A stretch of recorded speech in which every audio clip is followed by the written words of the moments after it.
Halo guys, ketemu lagi bareng aku, Muiz, di channel IT Gadget tentunya. Dan this is iPhone 14 Pro.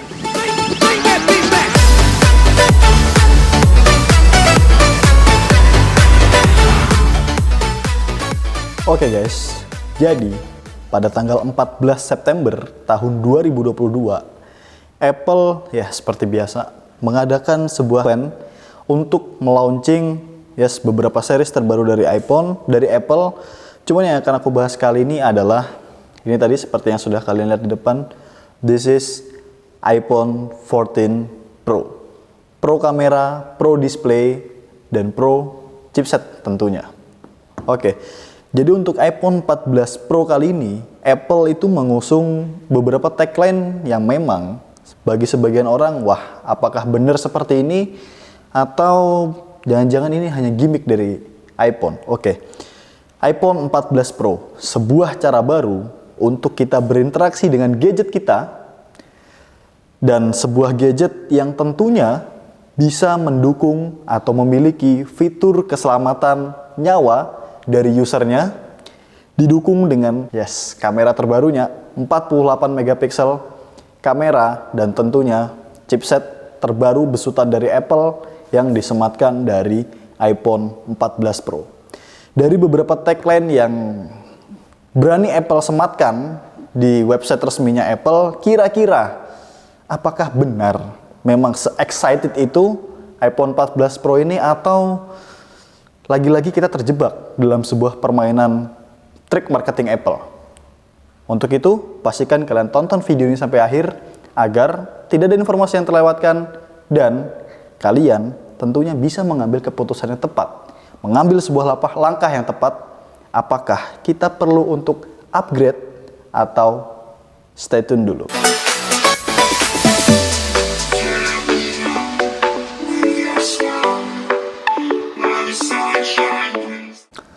Oke guys, jadi sekarang kita masuk di sesi Pro Bion.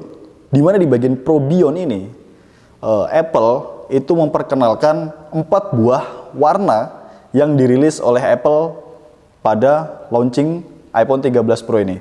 Yang pertama adalah Deep Purple.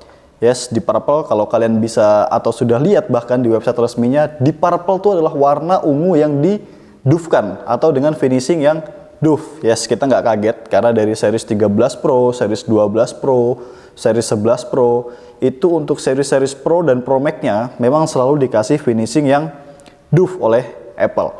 Kemudian warna yang kedua adalah gold. Kemudian warna ketiga ada silver, dan warna terakhir adalah unit yang aku review kali ini, yaitu Space Black. Kalau di seri sebelumnya itu ada Space Gray, di mana warna abu-abunya itu bukan mencerminkan warna abu-abu. Justru di series ini muncul warna Space Black, di mana blacknya ini malah mencerminkan warna yang abu-abu. Memang dunia agak terbalik kalau di tangannya Apple ini.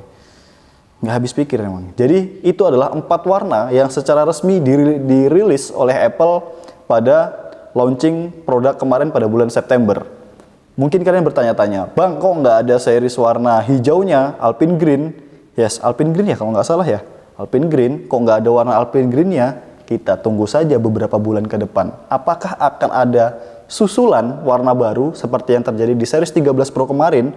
Sudah fix launching warna itu, tiba-tiba nggak tahu. Mungkin menurut Apple, wah warnanya kok kurang greget. Warna Sierra Blue yang digadang-gadang menjadi sebuah warna yang luar biasa, ternyata pada saat sampai di pasaran, warna itu memang awal-awal diminati oleh usernya, tapi lama-kelamaan justru warna hitamnya yang abu-abunya yang warna malah jadi grafitnya yang malah dicari-cari, karena bosen banget lihat warna Sierra Blue-nya, di mana-mana orang pakai Sierra Blue. Makanya sama Apple disusulkan warna baru, yaitu Alpine Green, yang memang menurutku ini bener-bener wah keren nih warna hijaunya. Dan apakah iPhone 14 Pro nanti ada warna susulannya? Kita tunggu saja beberapa bulan ke depan apakah ada warna susulan baru atau memang warnanya fix. Hanya 4 warna saja yang dirilis oleh Apple untuk series iPhone 14 Pro-nya pada tahun ini. Oke, kita meninggalkan sesi Pro Bion dan beralih ke sesi Meet the New Face of iPhone. Apa artinya? Ketemu muka baru dari iPhone? Oh tidak.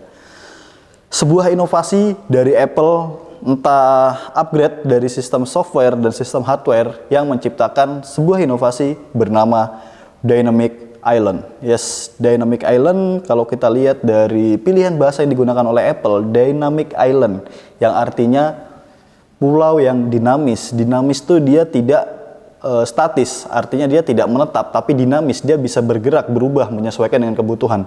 Dan pada kenyataannya, memang itu yang disematkan oleh Apple di iPhone 14 Pro kali ini. Yes, memiliki Dynamic Island yang bisa berubah sesuai dengan kebutuhan kita. Kapan kita memerlukan dia hanya sebagai sebuah potongan kecil, atau kapan kita memerlukan si Dynamic Island untuk berubah memenuhi layar dari iPhone kita. Tentunya hal ini bukan sebuah hal yang lahir dari sebuah pemikiran yang sederhana. Tentunya kalau kita lihat lagi, Apple ini memang pernah punya atau mungkin sampai saat ini masih dipakai, punya slogan Think Different, di mana Apple selalu berusaha untuk membuat sebuah pemikiran yang tidak dipikirkan oleh brand-brand lain.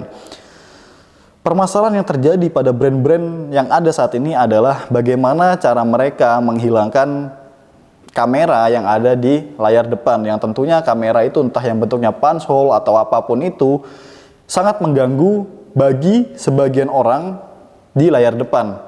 Jadi brand-brand lain tuh pusing mikir kayak apa caranya supaya kamera ini bisa disematkan di bawah layar. Yang tentunya ketika dia disematkan di bawah layar, menurut sepengetahuan aku, itu tidak akan menghasilkan gambar yang sebagus seperti biasanya. Karena kalau nggak salah dulu sudah pernah ada sebuah brand, dia menyematkan kamera di bawah layar, tapi memang hasilnya nggak sebagus itu, nggak sebagus yang kita harapkan. Tapi berbeda dengan Apple. Apple mengambil sebuah pola pikir yang berbeda dari yang lain, di mana mereka menyambut malah dengan hangat si Pony, yang kalau teman-teman masih ingat, Pony dari iPhone X itu juga sempat bahkan jadi kontroversial.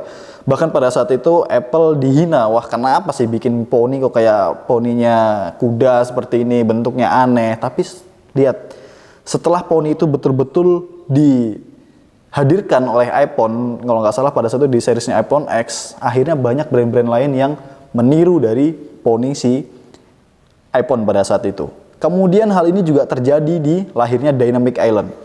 Jadi Apple malah menyambut baik kehadiran Pony itu, malah mereka berpikir ya udah, daripada Pony itu ini, kalau mungkin bahasanya Apple, bahasa mereka seperti ini, ya udah, daripada kita pusing-pusing ikutan mikirin kayak apa caranya menghilangkan Pony, lebih baik kita pikirin gimana caranya supaya Pony itu lebih menarik.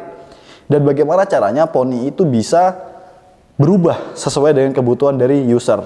Yes, setelah melalui pemikiran yang panjang mungkin, akhirnya lahirlah sebuah fitur dari upgrade software dan hardware, muncullah Dynamic Island. Dynamic Island ini sangat memudahkan bagi kita tentunya, terutama pada saat kita menggunakan handphone, karena dia bisa menyesuaikan dengan kebutuhan kita. Contoh, pada saat kita sedang memutar musik, kemudian kita close di iTunes, memang benar, biasanya walaupun selain di iPhone 14 Pro, tetap bisa kita putar musik dan kita close, kemudian tetap bisa kita mendengarkan musiknya, tapi tidak ada virtual yang muncul di bagian atas. Kemudian juga Apple mengklaim ini bisa untuk memantau skor pertandingan sepak bola, kemudian pada saat kita berolahraga. Daripada kita kalian pusing-pusing, kayak apa sih yang dimaksud? Ini contoh dari penggunaan Dynamic Island yang aku maksud tadi. Oke, jadi yang aku maksud dengan penampakan fitur always on display-nya itu seperti ini. Kalau iPhone biasa, biasanya setelah kita buka, kita kunci. Ini yang membedakan iPhone 14 Pro dengan line-up sebelumnya. Kemudian hadirnya Dynamic Island di sini. Contoh, kita lagi putar musik.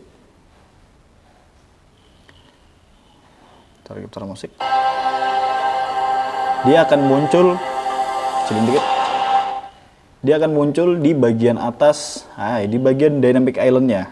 Yes, di bagian Pony ini yang tadinya, yes betul, kalau kita putarnya itu pakai iTunes, memang kita bisa close sambil menjalankan aplikasi lain. Cuman di sini ketika kita butuhkan, kita tinggal tap bagian atasnya, dan dia akan full memenuhi layar dari iPhone 14 Pro-nya. Tapi ketika kita tidak butuhkan, kita tinggal swipe ke atas dan dia muncul sebagai sebuah notifikasi kecil di atas, dan ini virtualnya visualisasinya jalan banget. Ketika dia lagi bergerak begini artinya dia lagi terputar musiknya, seperti itu. Dan nggak cuman itu, ini juga bisa berfungsi ketika kita ngerekam suara pakai memo suara, kita lagi record suara di sini, kemudian kita close. Nah, oke, kita lagi rekaman seperti ini, dia juga akan muncul notifikasi di atas bahwa kita sedang rekaman suara.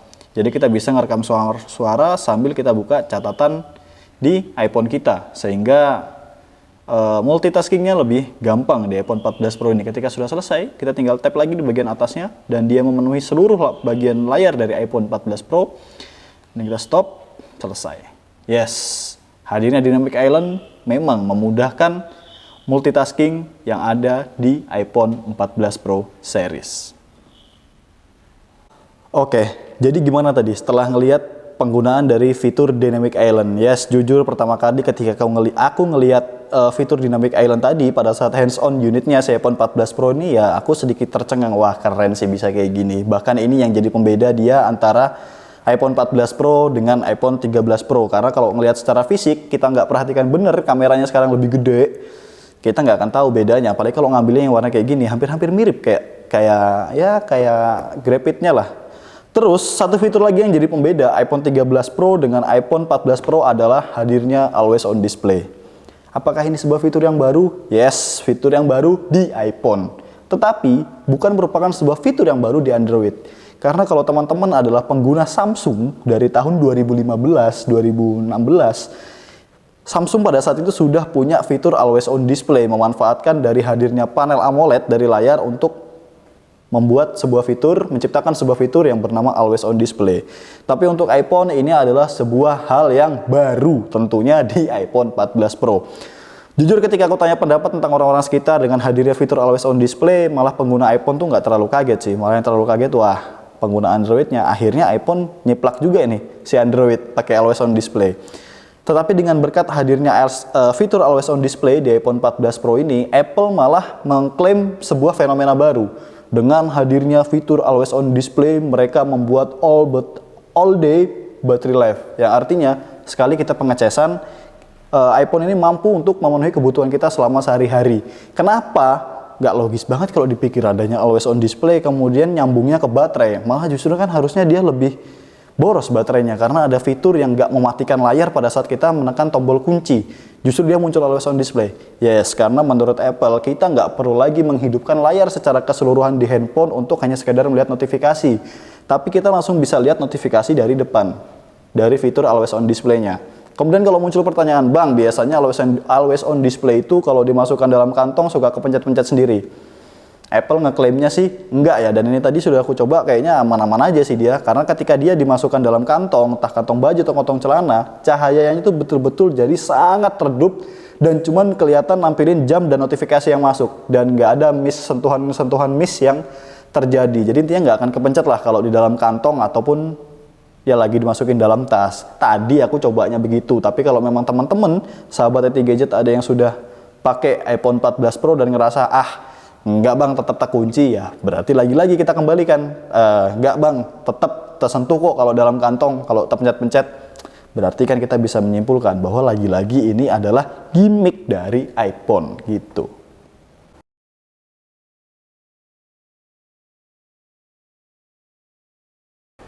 Oke guys, jadi dari tadi kita sudah membahas soal pro kamera yang hadir di iPhone 14 Pro series kali ini.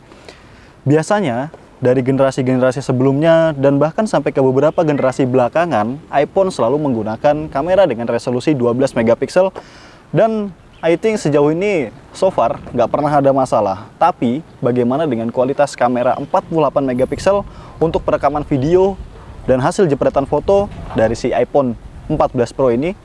Daripada penasaran, langsung aja setelah ini aku tampilkan perekaman video yang diambil menggunakan iPhone 14 Pro. Oke, langsung kita cek.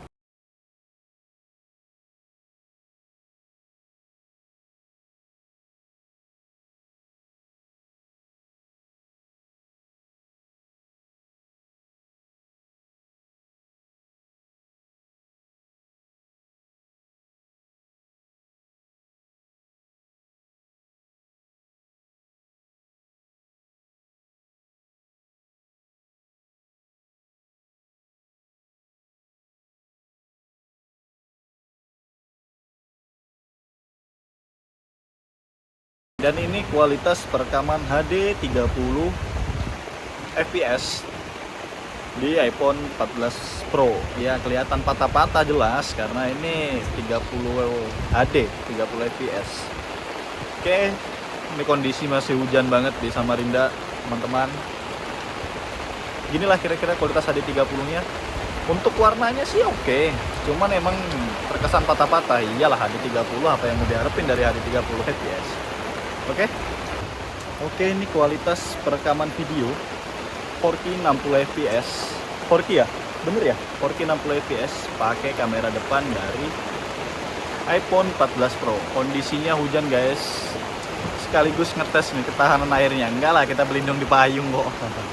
Bareng sama kameramen yang mukanya nggak pernah mau disebut. Oke, gimana kualitasnya? Silahkan langsung komentar aja di bawah buat teman-teman semua. Kira-kira gitu. Fokus ke pemandangan aja di belakang. Oke guys, ini adalah hasil perekaman mode cinematic 4K 24 fps, 30 fps, dan 4K 30 fps di dalam ruangan yang direkam menggunakan iPhone 14 Pro. Ini kondisi lagi hujan dan video 4K 60 fps, 30 fps dan juga 24 fps yang sama-sama diambil menggunakan iPhone 14 Pro. Dan ini adalah hasil mode portrait dari kamera iPhone. Oke, gimana teman-teman setelah melihat hasil kualitas perekaman video dan hasil jepretan dari iPhone 14 Pro? Kalau boleh jujur, ketika hands-on unitnya ini, aku nggak begitu excited dengan bentuknya, nggak begitu excited dengan wah ketika buka ya udah ini iPhone 14 Pro, oke kameranya lebih gede, nonjol-nonjol, oke lah. Terus dia punya dynamic island di depan, biasa ya, bukan biasa. Oke, ini keren kayak gitu. Cuman ketika aku dan tadi kameramen itu nge-tag video pakai iPhone 14 Pro, baru kami nggak bisa berkomentar. Sangat banyak sekali fitur yang hadir di dalam iPhone 14 Pro ini. Bahkan ketika kita ngepotret, kemudian kita pengen ngambil bagian tertentu dari hasil jepretan kita atau cropping, hasilnya itu nggak berubah cuy. Hasilnya tuh tetap sama, ya oke lah ukuran kualitas MB-nya pasti akan turun sedikit, cuman kualitas fotonya tuh masih tetap sama, masih tetap jernih, dan masih tetap detail lah pokoknya. Aku nggak bisa berkomentar banyak soal kamera, yang jelas it's excited for the camera iPhone 14 Pro.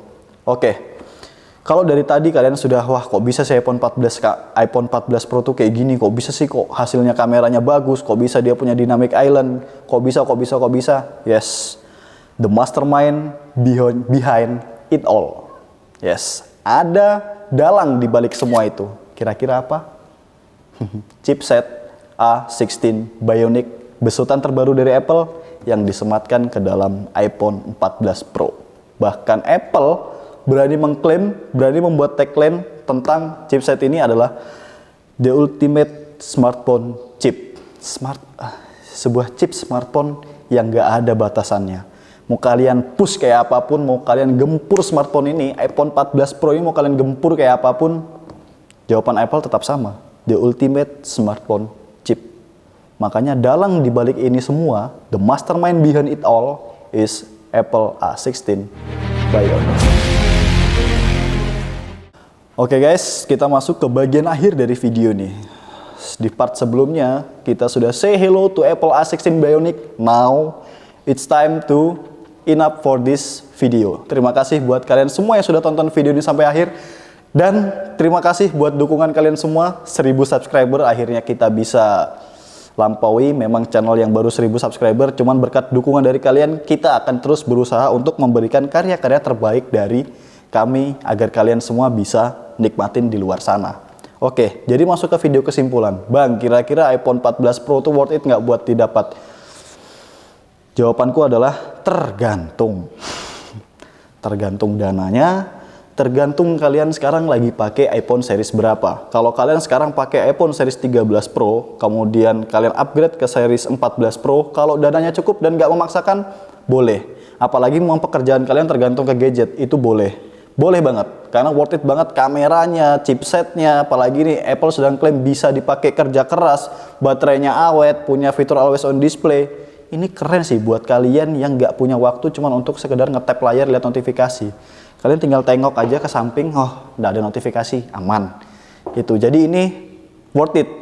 Tapi kalau kalian pengguna iPhone series 13 Pro, kemudian kalian putuskan untuk upgrade-nya ke series 14 reguler, baik yang 6,1 atau 6,7, sayang sekali pemirsa, aku harus mengatakan ini tidak worth it. Kenapa? Karena series 14 dan series 14 yang reguler dan series 13 yang line up sebelumnya itu masih menggunakan chipset Apple A15 Bionic atau masih pakai chipset Apple A15 Bionic, belum pakai chipset terbaru. Dan aku nggak tahu kualitas kameranya seperti apa karena aku juga belum hands-on unit yang reguler. Terus dukung channel kami supaya kami cepat bisa hands-on unit Apple 14 yang reguler. Tapi insya Allah lah nanti kita coba buatkan review soal si iPhone 14 reguler kalau ada rezekinya. Makanya doain aja, terus dukung channel kami. Jangan lupa like, komen, dan subscribe channel YouTube kami di IT Gadget, dan juga share video kami ke teman-teman kalian semua agar lebih banyak orang yang tahu informasi dan agar channel ini kedepannya semakin berkembang tentunya, dan kita terus bisa memberikan karya-karya terbaik dari kami untuk kalian semua yang ada di rumah. Oke, aku Muiz pamit undur diri. Thank you for watching the video and see you to the next video. Dadah.